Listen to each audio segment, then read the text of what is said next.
A grabar. Bueno, entonces, recién hablábamos en la clase anterior de que estas revoluciones atlánticas van a estar justamente enmarcadas también en esto que llamamos doble revolución, ¿no es cierto?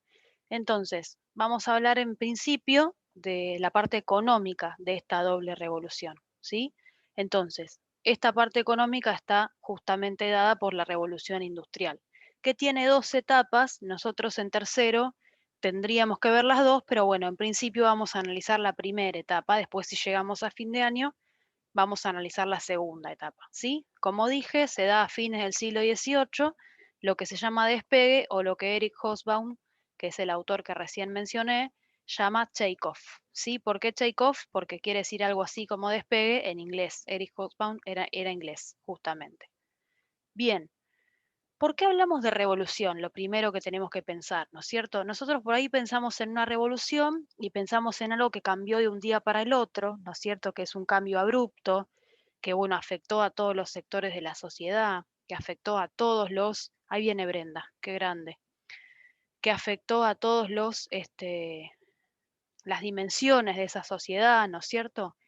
Bueno, un poco es así una revolución, pero en este caso nosotros hablamos de una revolución no porque haya sido un cambio abrupto, por el contrario, lo que vamos a analizar hoy es que justamente una cosa llevó a la otra y a la otra y se fueron tejiendo justamente lo que se conoce hoy como revolución industrial, ¿sí? Entonces, no tenemos que pensar en que de un día para el otro todo se llenó de fábricas y que de esas fábricas salían humo y que había 200 máquinas por fábricas y que esas máquinas eran automáticas y que andaban solitas. No, no tenemos que pensar en esa idea de industria, ¿sí? Tenemos que pensar en una industria que empezó muy primitivamente y luego, gracias a algunos avances tecnológicos y cambios que se venían produciendo ya en Inglaterra, fueron entonces capaces de generar esta revolución que es la revolución industrial, ¿sí? Bren, ahora que te sumaste, buenísimo. Te digo lo mismo que a Viole. Si algo no se entiende, me parás, ¿sí? Y no hay problema. Y me, y me preguntas. Estoy grabando. Bien. Bueno, quería por las dudas corroborar.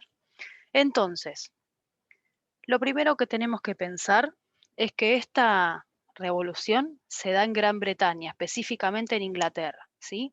No es lo mismo hablar de Gran Bretaña que de Inglaterra. Recién la profe de geografía marcaba en el mapa, ¿no es cierto?, dónde está Inglaterra y dónde está Gran Bretaña. Lo que tenemos que pensar en principio es que, como dijo Paula, Gran Bretaña es una isla, ¿sí? Está alejada del continente, de la parte continental. Entonces, siempre ya de por sí en toda su historia nacional, ¿sí?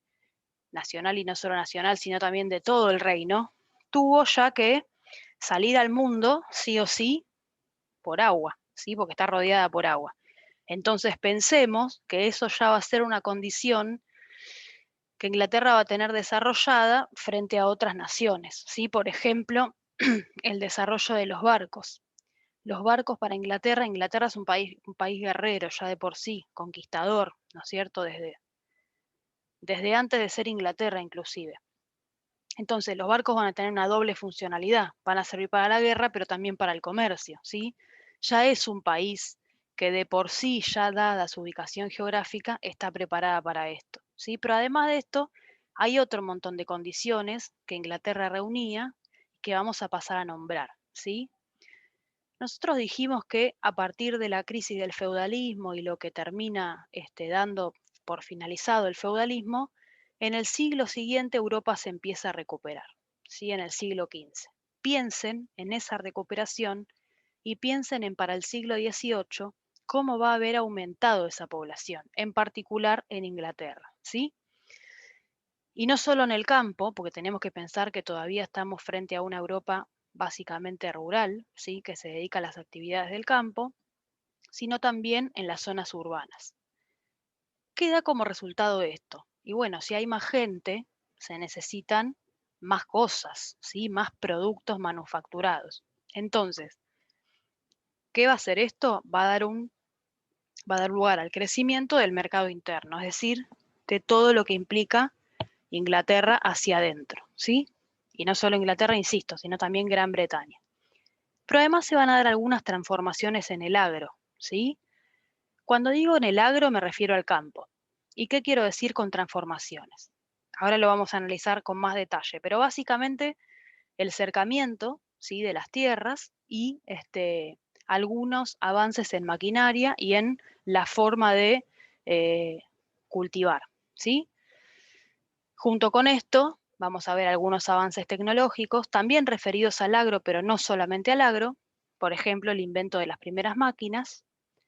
Junto con esto vamos a ver que Inglaterra posee minas de carbón, ¿sí? El carbón va a ser el combustible más importante, por lo menos en su momento, en las primeras etapas de la revolución industrial. Como dije, Inglaterra es un país que está acostumbrado a comerciar, ¿no es cierto?, donde la burguesía se hizo fuerte mucho más rápido a comparación de otros países europeos. Por lo tanto, va a haber mucha disponibilidad de dinero y lo que vamos a ver la semana que viene es el desarrollo de las comunicaciones, ¿sí? No solo por barco, me refiero a no solo con el exterior, sino también, así como crece el mercado interno, el desarrollo de las comunicaciones dentro de Inglaterra, ¿sí? Por ejemplo, el avance de los trenes. Y por último, pero no menos importante, los cambios políticos. Nosotros recién hablábamos del absolutismo, ¿no es cierto?, como forma de gobierno desde el siglo XV más o menos hasta el siglo XVIII, cuando cae en Francia. El absolutismo fue un modelo, por eso yo decía que en teoría era así, pero que no todos los países se dio de la misma forma. Y de hecho el absolutismo inglés fue un fracaso, les cuento. Entonces, todos estos cambios políticos que enseguida no dejaron desarrollar el absolutismo, y de hecho Inglaterra va a ser uno de los primeros países que va a tener una monarquía parlamentaria, ¿sí? Parlamentaria, ¿qué quiere decir? Que van a tener una Cámara de Lores y una Cámara de Comunes, es decir, un Senado, ¿sí? Entonces, a partir de que exista esa Cámara, esas cámaras, mejor dicho, eh, ya de por sí el absolutismo no va a tener lugar, ¿sí? Con lo cual va a ser un sistema político diferente que va a hacer que la burguesía acceda a ese poder político que necesita y por lo tanto con acceder a ese poder político que necesita, va a poder llevar a cabo sus transformaciones económicas. ¿Sí? ¿Hasta acá estamos más o menos?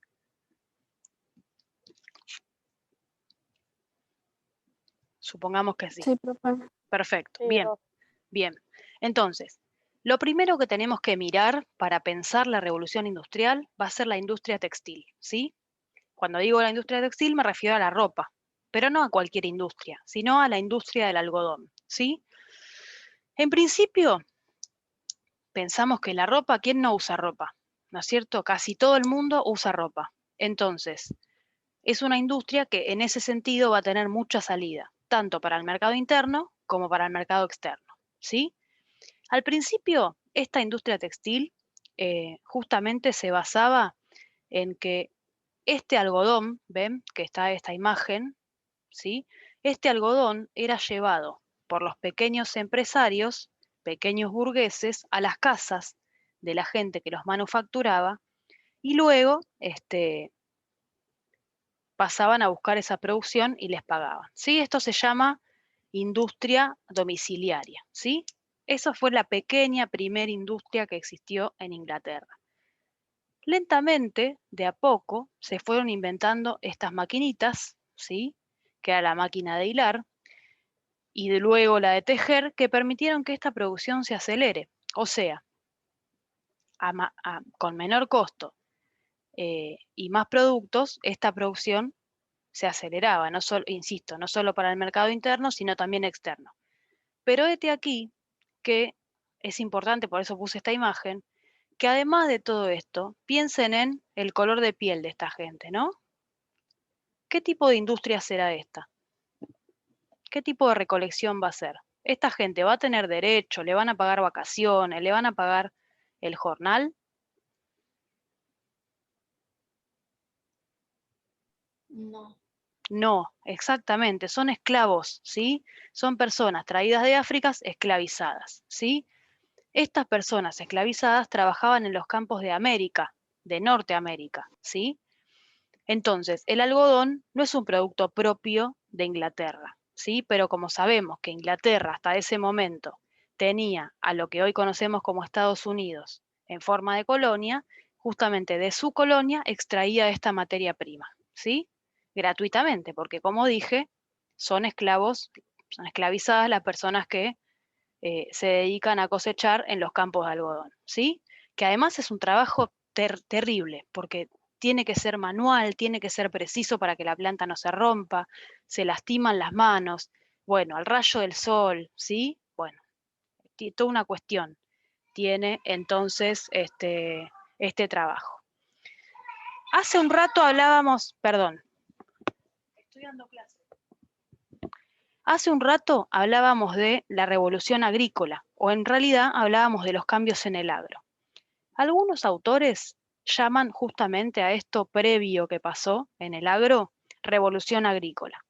¿Por qué? Como dije al comienzo, tenemos que pensar en una Europa básicamente rural, ¿sí? Que dependía exactamente del campo, precisamente del campo. Y justamente este campo, aunque parezca que no, fue lo que dio el impulso a la revolución industrial. Sin esto que pasó en el campo, no hubiese podido pasar la revolución industrial. Entonces, ¿por qué es esto? Porque los años previos al take-off o al despegue de la revolución industrial se habían atravesado cambios como los que voy a mencionar ahora.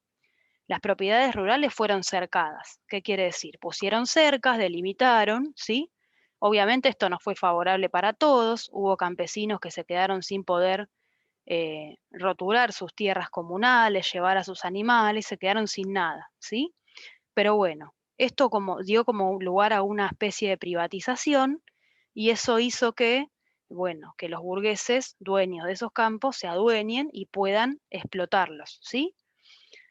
Pero además hubo técnicas que mejoraron, métodos de cultivo que mejoraron, cruzas entre animales que hicieron que haya animales más resistentes, ¿sí? Pero además se descubrieron, como sabemos, estamos en fines del siglo XVIII y a partir de la Ilustración y todos los cambios que surgieron también abonos químicos nuevos y se difundió el uso de maquinarias agrícolas, ¿sí? Esto en cuanto al agro. Pero además, cuando hablamos de las máquinas, acá tenemos la fotito de una de las primeras máquinas, ¿no es cierto?, de hilar. Como dije, no tenemos que pensar en una maquinaria muy complicada, muy costosa, ¿sí? Esta máquina, como ven, se dice máquina, pero como ven, está siendo operada por una persona, ¿sí? Es decir, con energía humana se operan las primeras máquinas, ¿sí? No era demasiado complejo el procedimiento, ni tampoco era muy caro acceder a una de estas máquinas. Entonces, los primeros inventores de estas máquinas eran los artesanos mismos que trabajaban hilando el algodón, ¿sí? Entonces, las primeras máquinas, ¿dónde se ubicaron? En los talleres artesanos, justamente, no tenemos que pensar, como dije, en una fábrica saliéndole humo y demás, ¿sí? Entonces, esta trabajadora no necesitaba demasiada capacitación para poder operar esta máquina, ni esta ni cualquier otro trabajador, ¿sí? Eso en cuanto al agro y a la industria textil. Bien, ¿hasta acá se entendió? Sí, Es profe. perfecto. Esto no fue así para siempre, ¿no es cierto? Lentamente, esa maquinaria que se operaba a través de la energía humana se empezó a operar a través de la energía hidráulica, ¿sí? La energía hidráulica se extrae de la fuerza del agua y por eso es que las primeras fábricas se empezaron a instalar alrededor de los principales ríos, ¿sí?, de Inglaterra. ¿Para qué? Para poder usar justamente la fuerza de ese río, de ese agua, para operar las máquinas, ¿sí? Todo esto hasta que se inventó la máquina de vapor, que es esta maquinita que ven acá, que sí es un poco más compleja y que a partir del vapor, ¿sí?, se empezó a usar otro tipo de energía. ¿Por qué lo menciono? Porque no es lo mismo una máquina operada por energía hidráulica, que yo sí así la tengo que instalar cerca de un río y en una zona rural, que esta máquina de vapor que me va a permitir instalar mi fábrica donde yo quiera. ¿No es cierto? Entonces, a partir del invento de la máquina de vapor, ¿sí?, las fábricas se van a empezar a instalar en las zonas urbanas, ¿sí? Recuerden la diferencia entre urbano y rural, ¿no es cierto? Y ahí es donde vamos a tener problemas porque se van a instalar a la que te criaste, como quien dice, así nomás, ¿no es cierto? Sin planificación previa, y esto va a llevar a muchas cuestiones que después vamos a analizar a partir de la clase que viene, ¿sí? Por ejemplo, el hacinamiento, ¿sí? Las malas condiciones de vida, la poca salubridad que había para vivir ahí, el amontonamiento de gente que se iba a vivir a la ciudad porque necesitaba trabajar, ¿no es cierto?, entre otras cosas. Pero además de este avance tan grande que es la máquina de vapor, vamos a tener otro, ¿sí? En la fundición del hierro en este caso. ¿Por qué es importante? Porque hasta ahora, como energía, se usaba el carbón vegetal, ¿sí? Que no es originario de Inglaterra, entonces tenía que traer de otros lugares, ¿sí? Como dije, Inglaterra es experta en el uso de barcos, justamente por su ubicación geográfica, entonces tenía que traerlo de otros lados, pero tiene un costo traerlo de otros lados, ¿sí? Siempre tiene un costo. En cambio, se empieza a reemplazar este carbón vegetal por el carbón mineral, ¿sí? Y el carbón mineral sí existía en Inglaterra. Entonces, acá yo les puse una fotito de lo que sería un local que está fundiendo hierro, ¿sí? Y estas máquinas que funden el hierro son a base de la energía que les proporciona el carbón mineral, ¿sí? Que como dije, por ser abundante en Inglaterra y al existir en el mismo territorio, es mucho más barato y lo que hace es acelerar esa producción para que se pueda fundir ese hierro, ¿sí? Entonces, como dije y vuelvo a insistir, no tenemos que pensar que de un día para el otro había fábricas por todos lados y que de todas salían humo, sino que las primeras máquinas se empezaron a instalar en los talleres artesanales, ¿sí? Pero de a poco y a través de estos cambios que estamos analizando, necesitaron los burgueses, los dueños de estas máquinas, necesitaron lugares nuevos, ¿no es cierto? Entonces empezaron a armar locales para poder colocar en función de estas nuevas necesidades su maquinaria, que era más compleja y más pesada, y como dije, lo que posibilitó la máquina de vapor es que justamente se puedan trasladar de las zonas rurales a las zonas urbanas, ¿sí? Y obviamente todo esto va a tener eh, un impacto, ¿no es cierto? No solo en lo social, sino también en lo económico, que vamos a analizar a partir de la próxima clase. A partir no, vamos a analizar la próxima clase cuáles fueron estos cambios sociales y económicos. ¿Por qué digo cómo fueron estos cambios o qué pasó? Porque, insisto, tenemos que pensar en una Europa preponderantemente rural, el 90%, 80% rural, que poco a poco, y a partir de estos cambios que hablamos en esta clase, se fueron trasladando hacia las zonas urbanas y hacia las fábricas, ¿sí? No es lo mismo para un campesino trabajar en el campo abierto, donde trabajó toda su vida y donde toda su familia trabajó, que encerrarse en una fábrica con horarios, con maquinaria, todos hacinados, no es lo mismo. Entonces, todo esto va a tener un impacto muy fuerte en la población, ¿sí? Que vamos a analizar la clase que viene. ¿Hasta acá estamos? Así dejo de grabar. A ver. Sí,